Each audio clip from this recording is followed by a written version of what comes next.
Hello everyone and welcome back. In this video we are going to take our first look at the Greycat MTC. I got one so we can pull it up, take a look at it, see all the features that it has, and then we are going to also take a look at the Idris-P. We're going to check out the K kit and the T kit that is available with it as well. We probably won't do full testing today, but we will equip the items, see what we can change on there, and test out a few things in regards to that, do a little bit of a first look at those. So let's go ahead and let's get into it. So first we're going to take a look at the Greycat MTC, and as I pull this up, I do want to announce actually that I'm going to be doing a giveaway for a Greycat MTC with the Concierge, I think it's called the Moonstone or something like that paint. It's kind of a nice deep blue paint. So we are going to be doing a giveaway for that. The terms for that, what you'll need to do is you will need to leave a comment on this video in specific. It doesn't matter what you say. It can be anything, you know, hi, bye, whatever. But you just need to leave a comment on this video, and then I think what we're going to do is during the finale of Invictus, we will draw a winner for the Greycat MTC. And that will come with lifetime insurance as well, just so you're aware. But yeah, so that's going to be happening. So again, if you want to participate in that, all you really need to do is just leave a comment on this video, and you'll automatically be entered to win that giveaway. So now let's go ahead and pull the MTC up, and we're going to take our first look at it. Alright, so here's our first look at the Greycat MTC in-game. We can see here it's pretty stout. It's a little bit taller than I was expecting it to be, and the tires are also bigger than I thought they would be. But it looks very rugged. As we can see, we have the default, I have the default sort of tan digicamo pattern on there. I'll probably pull it up as well with the special paint you can see, so you can see how it would look if you win that giveaway. But as we look around the outside here, on the right side, in between the tires, we have a small access point for personal storage on the outside. Looks like we have 750K micro SCU. And then, of course, we can see the turret up on the top there, those two size 2s. And then on the back here, we have, if I open this up, this small little 1/8 SCU storage box area. You can see that there's a slot for 4 of them, so I actually grabbed one out of my inventory. So let's just see if we're able to place it directly on there. I don't know if we could do that, or if you need to use like a tractor beam or something. Let's grab it and we will bring it over. Okay, so it looks like it just gives us a place prompt, so we should just be able to place it right on there. There you go. So again, you should be able to put 4 of those in a line here, and then if we go to store it, that middle 2 will go up and in, and that one goes in, and it's stored inside the vehicle there. So that is another way you can add a little bit of extra storage. There is also some more storage on the inside we'll take a look at in a moment. So really nice little feature.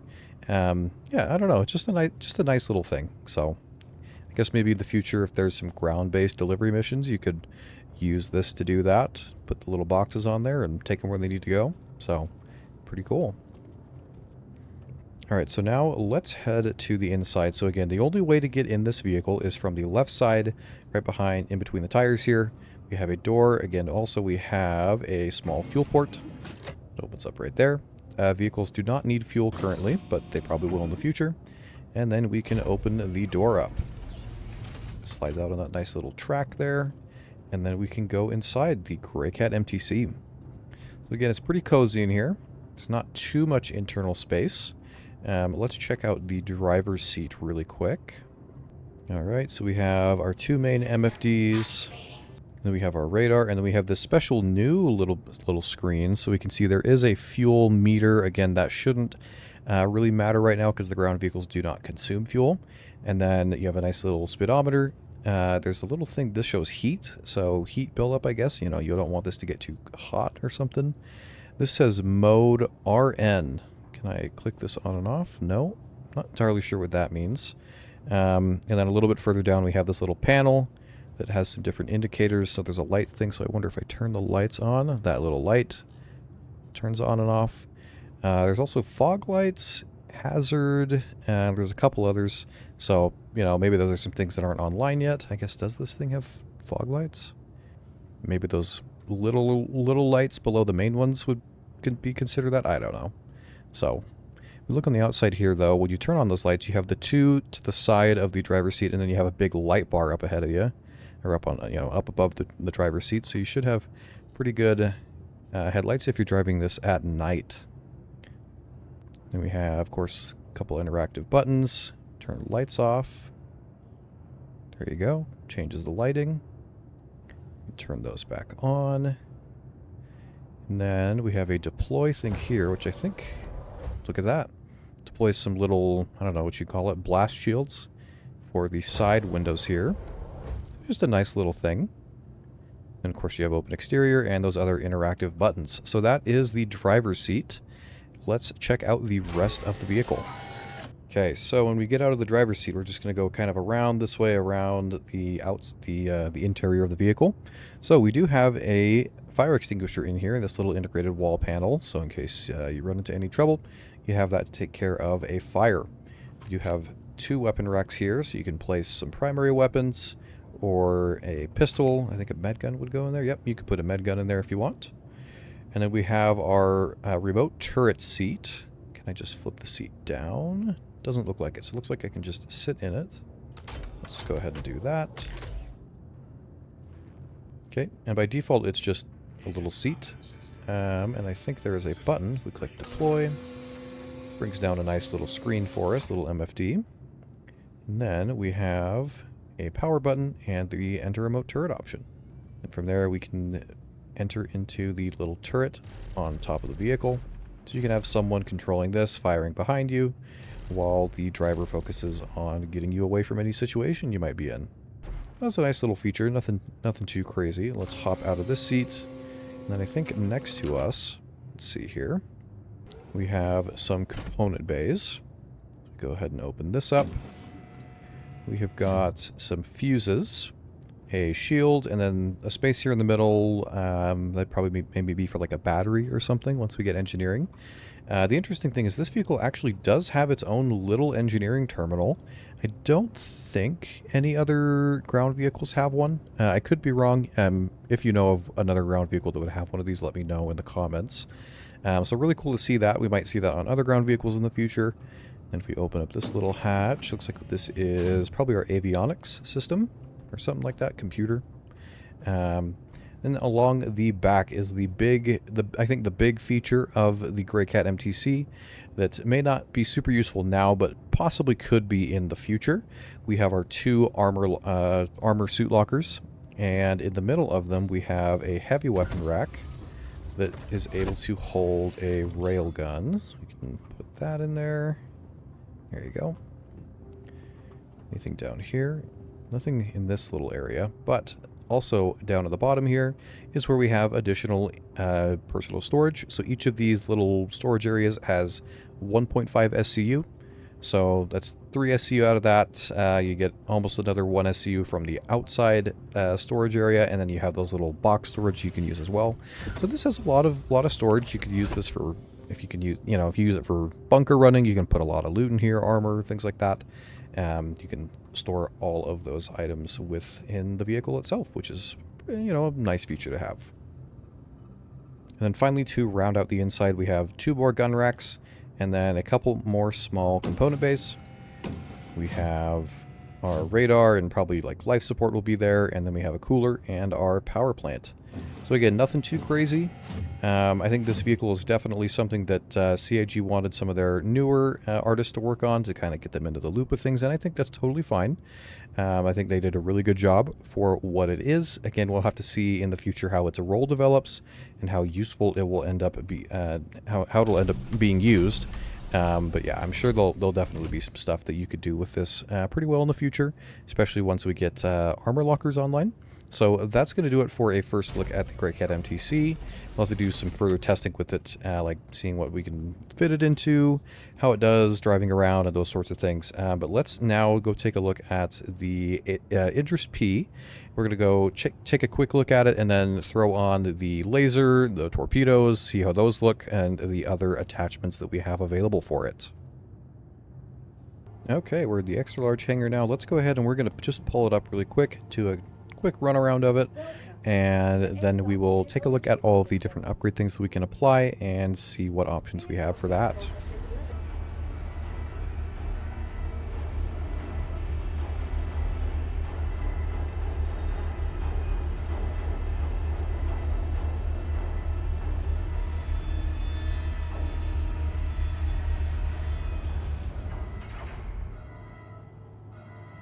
Well, there it is. Yeah, this thing's huge. Oh, man. I think I've maybe only seen an Idris in a hangar like once before, but yeah, this thing is... This is pushing the limits of the pad size in here, so... You think, like, the Kraken, I think, is a maybe slightly larger than the Idris, and the Pioneer's a little bit bigger as well. So those, I mean, those ships are barely going to fit in here, so... Really, really cool. And we can see, of course, this is the default paint, the kind of yellow, and I think it's blue. Maybe it's like a sort of dark turquoise, like a... I don't know. Not my favorite paint job, so we're going to definitely throw on another skin on that. We'll take a look at that in a moment. But, yeah, there is the Idris-P. Of course, he has these really derpy-looking landing gear. But there it is. So now let's send it back down, and then we're going to go into the Vehicle Loadout Manager and see what options we have, again, for the Idris K kit, as well as the brand new Idris T kit. So let's go ahead and take a look. Alright, so let's now take a look in the Vehicle Manager. Pull up the Idris-P.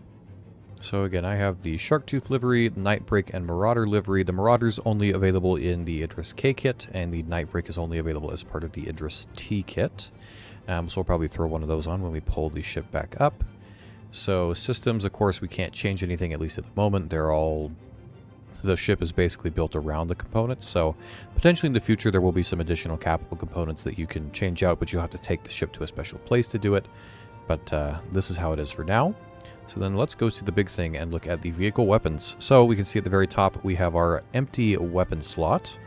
And we have the Exodus size 10 laser beam weapon from Hurst and Dynamics that we can equip on there. And then we also have the HMF T12 Hammerfall torpedo launcher. It's a size 10 weapon, and it gives you a payload of 20 size 12 torpedoes. So very, very cool. We'll equip the Exodus laser first, and we can take a look at that. And then we do have the option to switch our PDCs from the Swarm PDCs, which are the laser repeater ones, to this new PPB-116 Pepperbox PDC, which is a missile variant that gives you 16 size 1 missiles. I have heard, though, it's like on the page for the Idris T kit, because these come in the T kit, it says that they will be delivered in 4.2, so that kind of confirms that 4.2 is the next batch and not 4.1.2. But I mean, I have them available already, so I don't know if I equip them, they just won't work or something like that, so we'll probably have to test that at some point. I'll just leave it as it is for now. These weapons show as they are empty for this remote turret. I don't know, maybe that's just a bug or something. Then we have, of course, our other remote turrets with the Revenant Gatlings.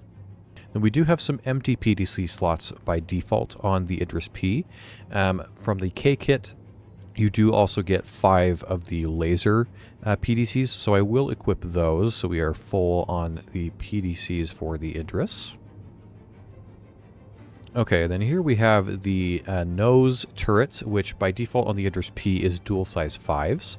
But we do have a couple of options for that here. So with the K kit, you get the IFR MS7 turret, which gives you some missile racks. So we may check out that first. Let me equip that. But the other option you could put on there is you have the IFR BC7 turret, which is the ballistic cannon. So those are dual size 7 ballistic cannons. So you are still able to technically get size 7 guns on the Idris, but they are ballistic and they are bespoke size 7 guns.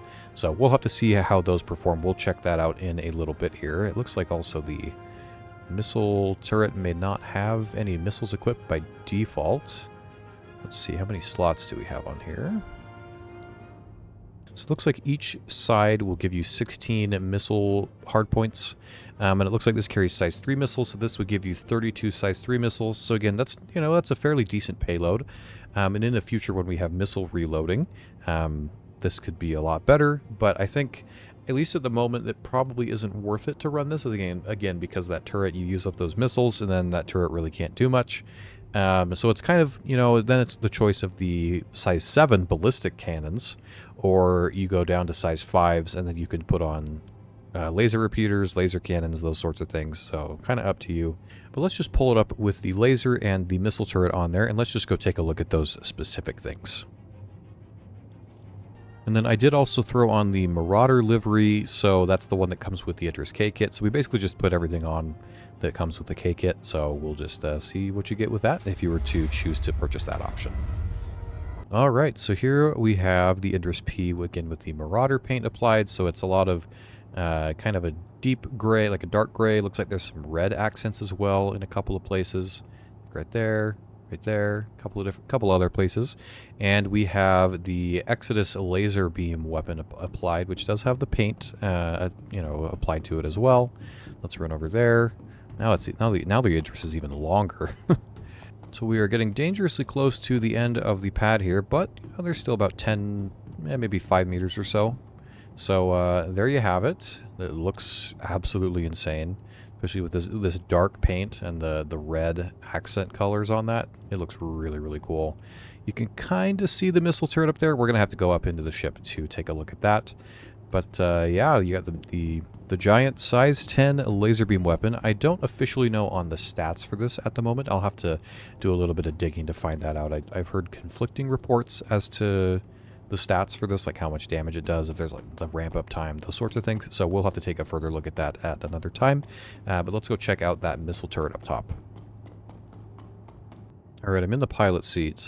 Turn the ship on. I do really quickly just want to fire the laser a little bit. Just wind it up and see how it looks. So, get the camera up close here. You can kind of see it. There you go. Has a nice little wind-up animation sequence. Then if we look on the inside, if you look up on the top left MFD, you can see that ammo count slowly trickling down. So you can hold it. It'll keep, as far as I know, it'll keep firing until you get to 0. We won't hold it that long, but if I let go, there's a little red cooldown thing. So that cooldown, and then it will begin to recharge. So that should be able to be fired pretty consistently. So that's a pretty big deal. So let's next go check out the missile turrets, see what's in there, how that looks. Okay, so in the missile turret now. So it looks like it does. Okay, now that we're in the ship, it does have missiles on there by default. Looks like we have, again, 32 size 3 missiles. By default, looks like they are Vipers. I don't remember if those ones are good or not. Let's bring the camera in a little bit here so we can see the turret. You can see there, it looks like the missiles are probably too deep in these pods here. But nothing too crazy, it looks like. So you have the big missile launchers again. I think this will be a lot more useful in the future once we can just internally reload missiles and other ordnance from the internal storage of the ship. That's something that John Crew talked about at the Chinese Bar Citizen. So I'm just hoping we get that sooner rather than later, because that would make using things like this a lot more worthwhile. But there is a little bit of a look at the Idris-K missile turret. So now let's hop out and let's switch the armament on this over to the torpedo launcher on the front spinal mount, and switch this to the ballistic cannon turret that is size 7. Alright, now I've got the paint that comes with the Idris-T kit equipped, as well as the torpedo launcher and that size 7 ballistic turret. So now we're going to pull that up and take a look at that. Alright, here is the Idris-T, effectively. We have everything equipped except for the missile PDCs. Supposedly those don't work though. But we have the special paint. This is, again, kind of, I don't know if it's officially black or just dark gray. There's also some red accents. Looks like in a different place though. The biggest thing I really like is the glass is like red tinted. It looks really cool. Even the little windows here, those are tinted red. The turrets and all that sort of stuff. The bridge glass is all tinted red. And then at the front, we now have the giant size 12 torpedo launcher. Again, this carries 20 size 12 torpedoes. I checked in the loadout manager. It looks like they come in default as the Calamity torpedoes, which is the size 12 cross section. So those I don't know if those are the best ones to use or not, but that is the ones that comes equipped with by default. Again, these are pilot controlled, And I think you can even literally see them right there in the tubes. They don't have a, it doesn't look like there's a hatch or anything over it. This is pilot controlled. It'll fire all 4 at a time, whereas, you know, compared to the Polaris' size 10 torpedoes, those fire in sort of a sequence, like one will go, then it'll be a second or two, another will go, and so on. So that's another difference with them. And then up top you can see a little bit, but we have the dual size 7 bespoke ballistic turret. I tried looking up stats for this and I couldn't find anything yet, so I don't know exactly how much damage it does. But being a ballistic cannon size 7, I would hope, I mean, going off of the Polaris's size 6 ballistic turret, that does roughly 3,400 alpha damage. I would hope this would at least be 5,000 or so, maybe more. We'll have to see what it ends up being, but I would hope for at least 5,000 alpha damage per shot on this. So there you go. There's a little bit of a look at that. I won't be firing one of these torpedoes in the hangar. But let's go up to the turret and let's go try that out, see how it's, we can fire that, we can see how it sounds, how much ammo it comes with, and, you know, any of those sort of little things. So let's head up there and check it out. Alright, here we are in the dual size 7 bespoke ballistic turret. It doesn't seem like the MFDs are working in this, so that may just be a little bit of a bug.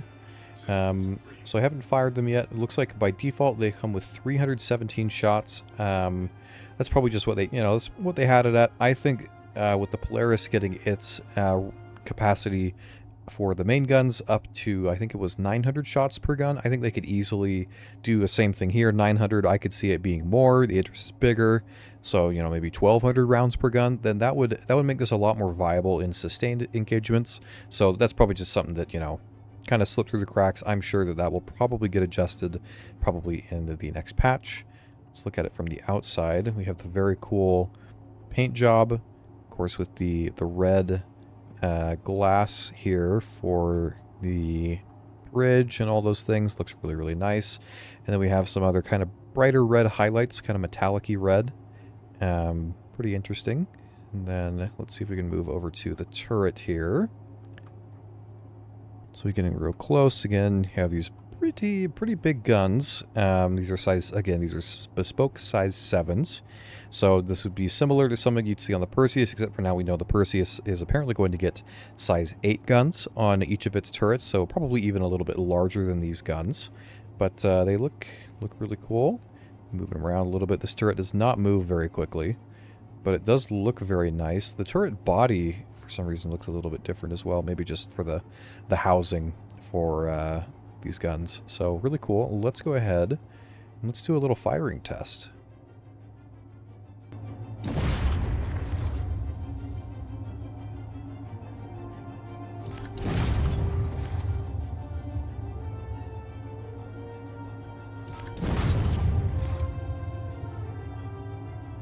Now what's interesting is you can only fire one shot and then they have a several second cooldown, which is quite different to the Polaris's main turrets, where you can shoot, I think it's maybe 17 or 18 shots consecutively before it overheats and then has to cool down. So that this may be intentional, maybe these just do an insane amount of damage, so they want to limit, you know, you can only fire every so often. I guess if you were to alternate, that would make it, if you shoot one, wait a couple seconds, shoot the other, that would make it a little bit better. So it might be another thing that just kind of slipped through the crack. We'll have to see. I'm sure there'll probably be adjustments to it. But it looks really cool. It sounds really cool. I just want to know, like, how much damage it does. Will this actually be worth using? Again, I really hope they increase the ammo count on it. But yeah, otherwise, pretty solid. I guess the only other thing this really needs, and pretty much all the turrets on the Idris need, is they don't have gimbals. None of the turret weapons are gimbaled, which is really, really annoying. Also, the other turrets that have size 5 weapons on them, they, in my opinion, they move quite slow, like not fast. They don't move fast enough to accurately track after like fighters and even like medium ships. So I think those turrets at least could use a bit of a speed buff. the size, the size 7 turret out at the front is a little bit slow as well. That one makes more sense because it's just, it's a bigger turret. I could see them potentially speeding that up a little bit as well. We'll have to see. So I think there's definitely some, little tweaks and balancing they'll have to do for the Idris, but I'm sure they'll get around to it probably pretty soon here, and it'll make the ship even better, even more enjoyable to use and fly with your friends. So really, really looking forward to all of those changes coming into the game. But that is going to do it for this video, taking a look at the Greycat MTC. Again, just a reminder of the giveaway we'll be doing for it. You just need to leave a comment on this specific video, and then at around the finale of Invictus, probably I think there's 2 days of the finale, so somewhere in there we will do the giveaway drawing. I'll use a random comment picker for that video, and then we'll select a winner for the Greycat MTC with lifetime insurance and the special concierge paint that comes with it, exclusive, and it's flight ready sale. So that's going to do it. Again, if you enjoyed the video, feel free to leave a like, as it helps the channel out quite a bit. Let me know all of your thoughts on this down in the comments. Are you going to still try and go for an Idris? What do you think would be the best combination to run for this? I'd love to hear any of your suggestions. And until next time, I'll see you in the verse.